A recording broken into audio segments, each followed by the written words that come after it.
tamin'ny fofenao faliana no nampisehoan'ny filohan'ny Rajoelina fa mbola tsy mafoy antsay Christian izy. Nafinaritra azy ny fomba fiasany tamin'ny fandraisana ndraikitra tamin'ny fampandrosoana ny firenena nandritra ny 5 taona izay niaran'izy ireo ny asa zay. Iandriamatotsy Christian raha teo hoy filohan'ny Rajoelina azo ametrahana fitokisana, tsy mivadika ary tsy mivadibadika.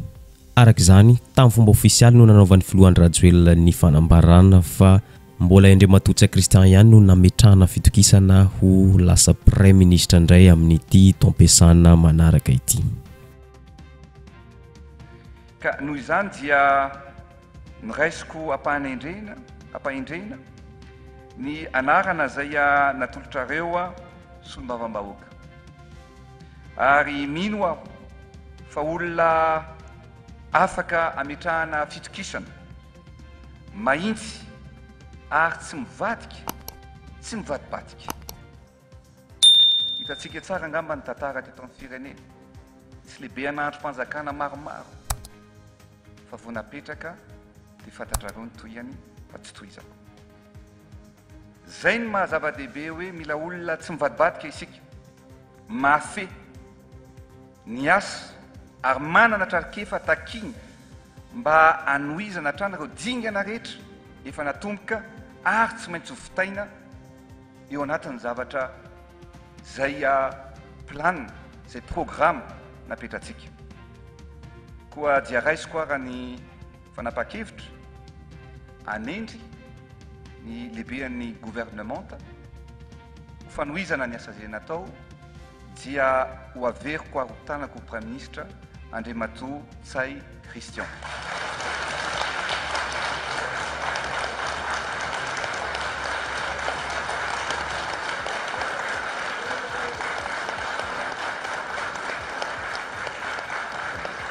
Afaka mipetraksika sotranareo solombavam-bahoaka maro. No marian'ny filohan'ny Rajoelina fa tsy fanapa-kevitra natao fahatany ireny fa fanapa-kevitra efa nandalo sivana. Zany hoe nisy fepetra maro tao tsy maintsy fenoana ho an'izay olona ho tendrena ho Premier Ministre.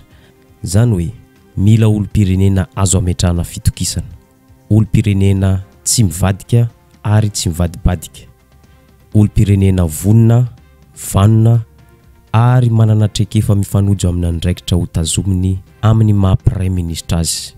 Ny olona Premier Ministre ihany koa dia olona tokony afaka mitarika ny fahefana mpanatanteraka ary mahafehy ny ara-diplomasia.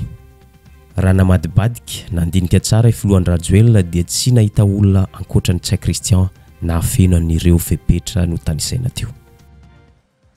Tiako maritana ihany nefa hoe ohatry ny ahoana ny olona tokony mapetratsika ho Premier Ministre.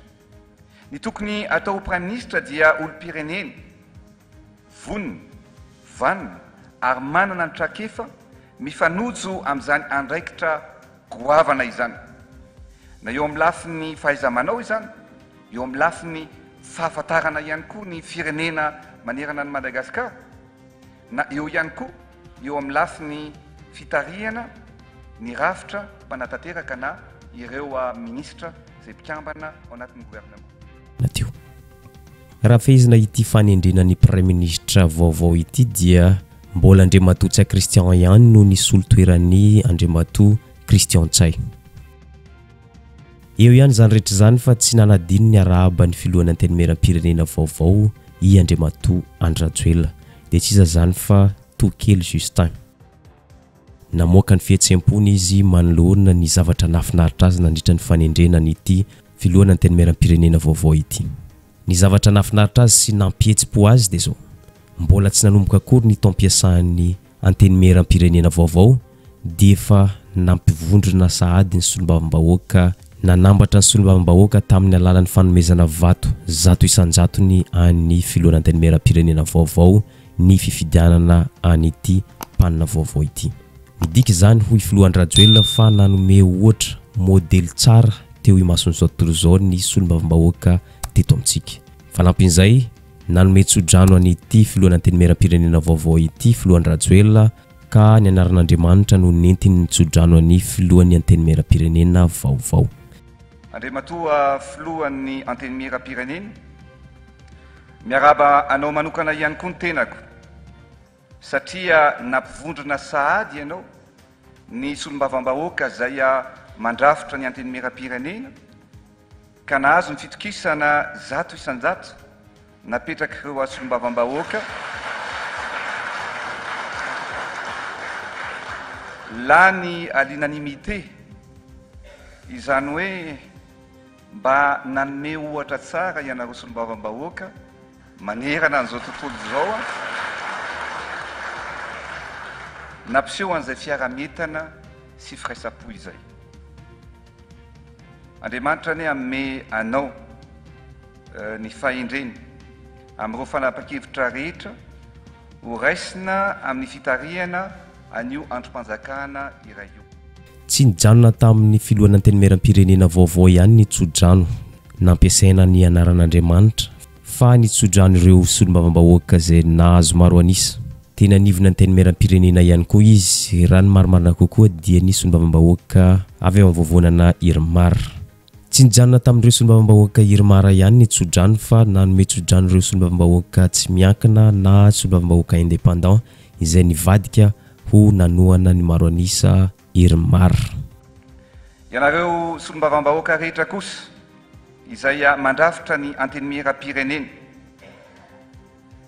iaro anareo amin'ny fampisaratsarahana sy mifamadiana ny Andriamanitra.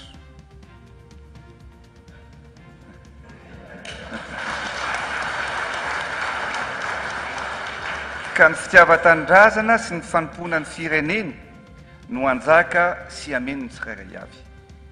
Ny tenako manokana ny fitondram-panjakana dia milaza aminareo fa tena vonona ny fanometanana hitondra ny fampandrosoana satria araka ny lazaiko ny fahombiazan'ny solombavam-bahoaka ny afandrosoany district anankiray dia fahombiazan'ny filoham-pirenena, fahombiazan'ny malagasy iray manontolo ary tsy maintsy ataontsika ny fomba rehetra ahafana miara-miasa ampandroso ny district anareo ampandroso ny Madagasikara iray manontolo.